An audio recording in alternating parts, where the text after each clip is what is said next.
और चलिए आगे बढ़ेंगे। लोकसभा चुनाव में मिली हार पर मायावती सख्त हो गई हैं। मायावती ने 20 जून तक रिपोर्ट मांगी है।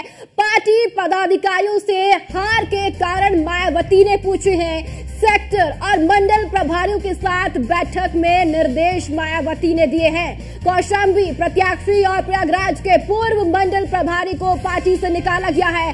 सभी सेक्टर प्रभारियों से 20 जून तक रिपोर्ट मायावती ने मांगी है। तो आकाश को फिर अहम जिम्मेदारी मिल सकती है। जी हाँ, आपको बताते चले कि आकाश आनंद को नेशनल कोऑर्डिनेटर के पद से मायावती ने हटा दिया था, लेकिन अब ये जानकारी मिल रही है कि आकाश आनंद को फिर से अहम और बड़ी जिम्मेदारी बीएसपी में दी जा सकती है।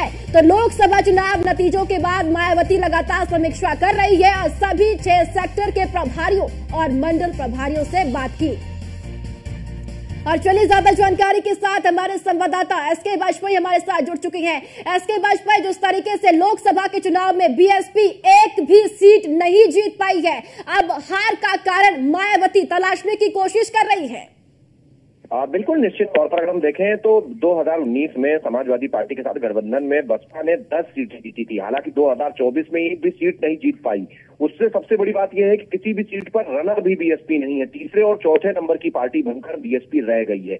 हालांकि 2019 में बीएसपी के पास करीब 19.67% वोट बैंक था, जो खिसक कर केवल 9.43% आ गया है, जो कहीं न कहीं बसपा के लिए बड़ा झटका जरूर है, जिसको लेकर बीएसपी सुप्रीमो मायावती लगातार मंथन कर रही हैं, उन कारणों को तलाशने की कोशिश कर रही हैं जिनकी वजह से इस तरीके की परफॉर्मेंस बीएसपी की आई है। हालांकि इसको लेकर सभी सेक्टर प्रभारियों को लगाया गया है कि 20 जून तक वो रिपोर्ट दें कि उनके क्षेत्र में क्या वजह रही, प्रत्याशियों का चयन गड़बड़ रहा या सही से जो मुद्दे उठाने चाहिए थे वो नहीं उठा सके, आखिर क्यों लोगों में इतनी नाराजगी बीएसपी को लेकर थी, जो बीएसपी इस खराब परफॉर्मेंस तक पहुंच गई। हालांकि इसको लेकर बीएसपी सुप्रीमो लगातार अलग अलग स्तर पर सेक्टर प्रभारियों, मंडल प्रभारियों, उसके अलावा जिला अध्यक्षों के साथ बैठक कर फीडबैक ले रही हैं। 20 तारीख तक सभी से फीडबैक मांगा गया है। हालांकि पार्टी विरोधी गतिविधियों के चलते कौशाम्बी प्रत्याशी और साथ ही साथ प्रयागराज के सेक्टर प्रभारी को भी बीएसपी सुप्रीमो मायावती की तरफ से हटा दिया गया है। तो लगातार बीएसपी की तरफ से कार्रवाई की जा रही है और निश्चित है जब इस तरीके की रिपोर्ट्स आएंगी कि क्या वजह रही,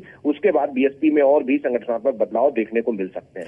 चलिए ठीक है, इसके वाजपेयी बहुत बहुत शुक्रिया आपका जानकारी के लिए।